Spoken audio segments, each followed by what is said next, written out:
Yacine! Let's go, my man. Let's go! Man, we just did amazing. You just got top 4 with Crystron! With Crystron! How does it feel? You got these lovely prizes. How does it feel, bro? Dude, it feels freaking unreal. I actually still can't get over the fact that I made it. Not only that, but also, well, I mean, Crystron K9, the deck is insane. Of course, I mean, I've been saying this for like only 27 years.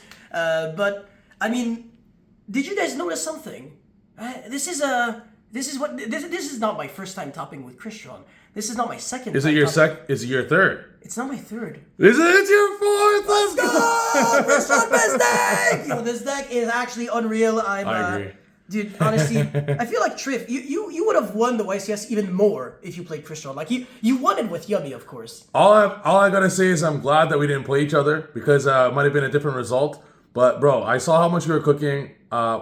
First, before we get into it, a lot of people are playing VS. Do you think Crystron is better than that? How's it going to be in the ban list? I've seen you destroy people. You started 6-0, then you lost 2, then you destroyed everyone all the way to top 4. And every time I look at your board, there's just more zones, more monsters ready to put on the board than you have zones. That's true. So the deck actually has the highest ceiling in the game right now, going first, like by a significant margin. Obviously, there's other decks like Memento K9, but those decks, they play less non-engine, so they're not real decks. But like out of every deck that can play a huge amount of non-engine, I want to say Crystron K9 is like the best at like balancing power and like, you know, resilience and the ability to go second. So this deck is just in such a good position. Amazing. And the reason why I think it's better than K9 Vanquish Soul is because it doesn't play all the bricks. So K9 Vanquish Soul, it does have some consistent issues. It plays a lot of like fake cards. You know, like just having to be forced to play like all the attributes and stuff and like a lot of weird ratios. It's so awkward. But I think Vanquish Soul, there's a world in which people can like innovate it to make it like cleaner. Like the Pot of Extravagance build, I think, is a step into the right direction. But yeah, for Crystron, I think the way I'm playing the deck is like very good. It's amazing. So yeah, let's go straight into your deck profile. Big shout out to Supreme Pro and Sam. Yo, shout outs to Supreme Pro. 2 of us got in top 4. The 2 players that entered. First and top 4. And we were in the same hotel and we both got top 4. Like this room is actually broken. It's tier 0. It's breeding champions left and right. And of course, again, huge massive shout outs to Supreme Pro at tsx1.com. And use the coupon code YACINE10 for 10% off, as well as a huge massive shout outs to Card Brawlers. And use the coupon code YACINE5 for 5% off. Both links will be at the very top of the description box below. And get the Crystron Masterclass. Let's go! Let's freaking go. That was a given, though. Anyways, for the deck list, 3 Ash, as well as 3 Fua, 3 Droll, 3 Izuna, and then 3 Imperm. 15, yeah. And 3 18 non-engine. Explain. Yeah, 18 non-engine in 40 cards. So, in theory, like, the maximum amount that you can play in this deck is 18 if you want to, like, you know, keep like Foolish Burial, Crystron Cluster, and stuff like that. Felix Pfeiffer, who, by the way, managed to get top 16 at this YCS. Huge shout outs to you if you're watching this, my man. Very well deserved top. But he opted not to play Foolish Burial as well as Cluster. That's the reason why I'm saying this. And he's main decking 20 hand traps. And he's also going to 24, I believe, non-engine, going second post game 1. 24 out of 40 non-engine. Yeah, that's something, man. But I'm not doing that. I'm doing 18 non-engine in 40 because I'm not playing Fizvern and I'm not playing X-Forced Liberation. That card is a massive brick, and honestly, it doesn't really fix any issues because the half K9 boards are way too weak. Like, you gotta Paradise Smash. It's sad to say, but you do have to Paradise Smash your opponent when you get a hand shot sometimes. But sometimes it's wrong. It's just that this deck does it way better than any other rank 5 decks. Like, I think Vanquish Soul, they don't really go into Paradise Smasher too often because it's not like the same deck where, you know, in this deck, Crystron bridges into K9 and K9 bridges into Crystron. So I feel like every hand is strong, whereas in Vanquish Soul, like, you still gotta draw like your juice cards. So it's not the same. Anyways, 3 Joe with the Lupus and Lantern. This makes a lot of sense. All these ratios are standard. And then 3 Sulphid Hole as well as 2 Sulfnir. You really have to play the 5 level 5s. Yeah. Otherwise, like, your deck doesn't make any sense because there are a lot of combos that actually have to go through 4 5s right away. And then if you draw 1, then all of a sudden your combo doesn't work because Skeletus actually has to summon, you know, 2 Crystron monsters from deck. And when you're playing such a minimal engine count, it doesn't work. So yeah, obviously this is broken to reveal off of Joe Cool. Joe Cool reveals Sulphid Hole is Exodia. It's like it's better than the best combo that you got in Yummy, realistically.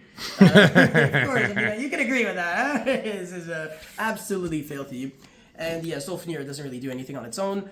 Then we play 1 Smiger as well as 1 Tristalos and 1 Scrap Recycler. This is an Earth Machine, so it is searchable off of Infinite Track River Stormer, which, yeah, it's insane. Which that's the reason why this deck can actually bridge into Crystron using K9, but also it is not a hard once per turn, so there's a really cool play with Clockwork Knight, which is like such a good link one in this deck. It is such a good card. It searches Clockwork Knight, I mean, yes, Clockwork Knight searches Clockwork Knight, but it also allows you to use the effect of this card twice. And then, yeah, these cards, you only really need one in the combo, and yeah, you're not trying to draw like infinite normal summons, so this is way more than enough. And then for the spell cards, the green cards in this deck are very strong, like really, really, really good. So every card here is a juice card. If you see one of these cards, you're playing the game, like pretty much guaranteed. This is a 1-card combo, even though it doesn't do like that much, because we're not playing pure Crystron, so there's no Citri and no Thistvern, unfortunately, right? And then Chaotic Elements is, usually it's either, I mean, it's Jokul or Lantern, but also being able to, like, destroy a card that actually came up, that won me my top 32 match. Yeah. Really? Yeah, it's pretty nice. Yeah, like, I had, like, exactly 3 Aquas in grave, and I searched, and I was like, destroy your Zeus. Yeah, and then, yeah, the case of K9 and the Foolish, I actually wanted, like, more case for... going first for consistency post game 1, so main decking 1, and then I am siding 2 extra copies. Nice. And yeah, Foolish Barrel for consistency because I'm not trying to break, and then Crystron Cluster because yeah, this card's unfair. This is really, really good. This is like the one trap card that you can't even SP it. No, it's really good. Yeah, like in a grind game, this card is how you're winning 100% of the time. I'll go in the side deck now because it's still like technically an extension of the main deck. 3 Nibiru with 3 Dark Ruler. These are the only going second cards that I played, and I think I have like a lose rate of 100% every time I see one of those cards. So Nibiru, I think I might have resolved it once and I lost anyways. It was against Yummy. It's not really good against them. I know. People say Nib is good against Yummy. It doesn't do jack shit. They're just so bad. It doesn't do enough. Even though like my hand wasn't good, like I hand trapped him twice, Mario in top 8. I ashed the Cup C so that he couldn't get surprised, so that his end board would be less layered. Right. And then I nibbed, and then he ended on like a synchro, but he thrusted into talent to look at my hand and make it really bad, and then I was kind of like on top deck mode. My only engine card was Jokul, so I had to go like normal Jokul effect. He wasn't the best, but yeah. And then Dark Ruler, yeah, no, there's never been a single game where I drew this and felt comfortable. Like this really increased my lose rate by a lot because it's really bad because you draw hand traps with Dark Ruler and you're like, exactly, I'm good, and then you get Paradise Smasher and you're like, yeah, that's a nice Dark Ruler. It does absolutely nothing. So yeah, I got Paradise Smasher, drawing this card multiple times. It did nothing. I just had to like scoop up my cards. Or like people were making completely unreasonable, unbreakable boards, whereas a Dark Ruler just doesn't fix anything. And then you're also on low engine. That's the thing. So that's the issue with board breakers. Like if you play board breakers with hand traps, it's not good because I agree 100%. You don't have enough. Like you need infinite hand traps. Imagine triple hand trapping your opponent, and then you have a Dark Ruler, but they have no board because you triple hand trap them. Well, that's not the issue. It's like if you need more hand traps so that they're not making half boards because the half boards nowadays they're way too layered. Yeah, it's like you're searching Holy Sue. Like, the half board with Dark Ruler, like because a lot of stuff are layered. Yeah. So like the hand traps, like Dark Ruler, yeah, I could see I wouldn't perform. But that means that if those Dark Rulers or something else, you might have won. Nah. No. Well, she would have lost regardless. Yeah. Like the one time where this card felt broken because I drew this in tandem with Droplet against Yummy. I got hit by Judgment on it, so I was like, alright, cool. God. Does nothing anyways. So yeah, I think I lost every single game drawing these cards, but whatever. Should have been like something else. And they were the only going second cards. For the going first. Did I just see Chain disappearing? It's not Chain disappearance. It is a purple card though. I just saw. Ooh, Foolish. 3 Foolish Burial Goods. Like I said, I do not like bricking. I just want to play the game. Clockwork, nice. Yeah, Clockwork Knight and Foolish. Black Gold Loves. So a problem that I had actually, I started like I said 6-0, and then I went from 6-0 to 6-2, and my 2 losses were to the same thing, just bricking, and it does happen. So game 3, I go first.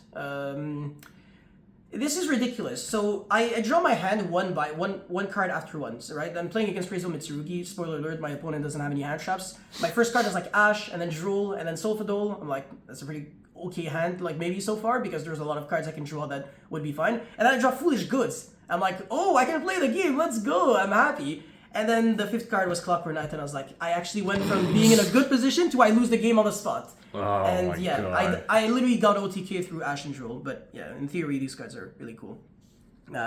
But yeah, Foolish Goods was never the reason why I won anything, just because of circumstances. But when you're going first against like K9 based strategies, you can go Foolish Goods to send the Blackwood Laughs. And then if they go Holy Sue, you chain this in the grave, and then they can't use the effect on the field. And same thing with Lupus. So they go Izuna at any moment, you go, okay, call Lupus. And that nullifies like 6 hand traps against Vanquish Souls. So this is pretty much like another call by the grave when you think about it. Yeah. It's pretty good, honestly. It's really nice. Even stronger, because that hits both of their big hand traps. Yeah. So I'm pretty satisfied, honestly, with... there you go. I'm just going to keep those cards here. And then for the other cards, like I said, 2 case with 1 call by the grave, and then the spice of my extra deck, side deck. Apophis the Swamp Deity. That's awesome. I'm like the only human on Earth who's side decking this card, but I think you can understand why. It's because this is a continuous trap card, and then obviously both of these cards are searchable. So Memento did the same thing, where they searched the Memento trap, and then they would like Silhouette Rabbit into this, and then they could negate like board breakers and stuff. Yeah. Very nice. Because this deck is resilient through hand traps thanks to the K9s, and it's resilient from the board breakers thanks to cards like this and Paradise Smasher. Yeah. So this is how because the thing is, X Forced Release for the Werewolf is stupid. It's a non-solution. It's just the best thing about X Release is not the fact that you're summoning Werewolf. It's the fact that you're getting a pop off of the quick play. Like the Werewolf is one of the worst cards I've ever seen in my life. I swear to God, I don't think I've ever resolved this effect to like make the difference between winning and losing one single time. So it's just like I really don't recommend playing that quick play spell. And to be fair, in like all the K9 decks, you should not be playing the quick play spell. Period. If you are, I think you're just doing something wrong. Honestly. Too many bricks. Yeah, too many bricks. So yeah, for the extra deck now, Dragster as well as Aliskeletus, didn't really feel like I needed like anything else, but yeah, sometimes like you're playing pure Crystron and you kind of wish that you had like more options, Right. Because like you're not always playing the synchro, the big synchro. Parting Down Drax, yeah, I know Matthew McRae played Citri, but yeah, obviously sometimes it comes up where like, okay, I'm basically playing pure Crystron because you draw those weird combination of hands that don't really bridge, especially since I'm not playing Fistburn, which I kind of did miss sometimes, but realistically it doesn't really matter too much, so yeah. Then for, these cards, this is Exodia. This is like one of the best cards of all time. It's so broken. I don't think it's possible for me to summon Infinity and lose. So good. It's too good. It's like, it makes like infinite material Zeus. It absorbs problematic cards. It negates every single turn, negate and destroy. There's a good reason why I've got 5 YCS tops with this card in my extra deck. It's really nice. For the other Xyz, Ripper, River Stormer, these are the starter, searchers. And then for the other interruptive cards, these cards, they were pretty much like turn 0 Lupus targets, but Valon is the better one. Yeah. So Valon is actually unfair. You can book something problematic, and then you can go attack, and then you make a Zeus, and then you go Zeus effect. And then even if they have something for the Zeus, this still destroys another backer. Yep, exactly. So it's like you're taking care of so much just like off of this. And that's a machine which could come up. Yeah, this is a machine. Yeah. So you can make it onto like the Crystron lock. Yeah. So sometimes you have like a lot of bodies, you're not doing much, but this can be also like a way to dodge like combination of hand traps used against you. So the Nash Knight package is incredibly good, but I didn't really have the extra deck space for it, unfortunately, because I really wanted to play these cards. So Imperial Princess Conquery, as well as Artifact Durandal. Princess Conquery is very good against board breakers because I can naturally make a Paradise Smasher, even if they're not hand trapping me. So I normal summon Izuna in the combo, it's really weird, and then I make this using the Lantern and the monster that I revive back the Lupus, and then Sofnir is going to summon itself back, it's going to destroy the Inclusion, I believe, or itself to summon a monster, and then I make a Paradise Smasher, and then I detach 2, and then I pretty much just play from there. So yeah, this is a very unfair card, but Paradise Smasher is the reason why it's unfair, of course. And Artifact Durandal is like the reason why I won in top 32. So I got Shamid. Oh my god, I know what's coming. Yeah, I got Shamid, and then my hand was like, I can't really play if I don't give you like 4 draws. And he kept drawing into hand traps, and I was like, I have to do something unfair if I want to win. Even Paradise Smasher is not going to be enough because I'm on low engine and my opponent has like 8 cards in hand because I keep giving him draws. Like I had a Ripper and I was even considering, do I even Ripper negate like the first hand trap that he uses? And I got hit by like Holy Sue, Impulse, Ash, Chummies. Like I think I got like quadruple hand trapped in one turn. And like one of my final actions was like summon Artifact Durandal, draw 1 card off of Fua, on summon effect, and he was like, oh no. Change rule in Logbird! You lose 6 cards, and I lose 0 because I said both cards. And then it became like the most anime-esque grind game ever. It was epic. Like, this card allows you to win truly unwinnable games. With the Charming Droll is crazy because they literally unlock it on turn 0 by charming you. They help you. And I saw this being played in the OCG as well, and I was like, oh, that's adorable. Yeah, and it's way better for your deck than VS because VS, their 5s typically is like it's tougher for them to do the non-lights. Like the way they do it, a majority of them are stuck to no 5s. But because you could like get as many 5s as you want, you don't really care about that lock. I think this deck is better at making rank 5s than VS overall. I agree, for sure, 100%. And then, Paradise Mesh and Zeus, let's now talk about how unfair, especially this card is, but this card is also very unfair. Very broken, incredibly. And then for the Link Monsters, this is obvious, but Clockwork Knight, which is insanely good. Dude, that's a crazy, like, that lock just defeats Yummy immediately. Yeah. It's very good. Yeah, Clockwork Knight is unfair against you. And then, SP and Silhouette Rabbit. Honestly, I feel like, with how my extra deck and my side deck was constructed for the most part, this deck going first, I don't really feel like it can get optimized. I actually think I solved the going first, objectively speaking, for this deck. Like, I spend so much time trying to think, like, what are cards that can be, like, consistency cards and answer hand shots at the same time. And Foolish Barrel Goods was, like, the ultimate card on on paper that could solve this. You know, like, I sent Clockwork Knight as first Scrapper Recycler, or I sent Blackwood Laughs, and then I dodge Holy Sue Izuna. So with how good that card was, do you think you'd main deck it in the future? No. I would, honestly, my main deck would remain pretty much the same. I'll just, like, swap some non-engines for some others. Yeah. And then these cards were atrocious for me. Like, horrible. I actually lost games because of them. Like, I look at them and I'm like, you suck. You do nothing.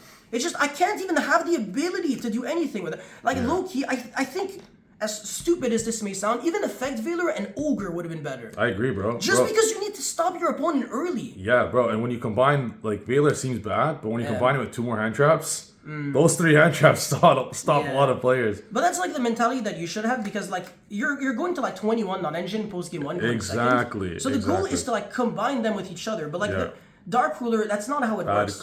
Dark Ruler is a card that's supposed to be played by itself and then allow your 5 engine cards to do something. Yes. Or like your other board breakers. But the only other board breaker is Droplet, and it's like, I don't know, unless it's like Yummy very specifically, that doesn't work. Yeah. Like Vanquish Soul, it doesn't work at all. They're setting a trap and they have Holy Sue. Nothing works. Exactly. Yeah. So that was my issue, but apart from that, I think my... Hey, overall, obviously the deck did absolutely amazing. Top 4 is incredible. Yeah. You solidified yourself as the Crystron GOAT worldwide. People worldwide need to pay tribute to you if they ever want to play Crystron. Any last words you'd like to say on your amazing performance? Big shout outs to you because you're the one who performed.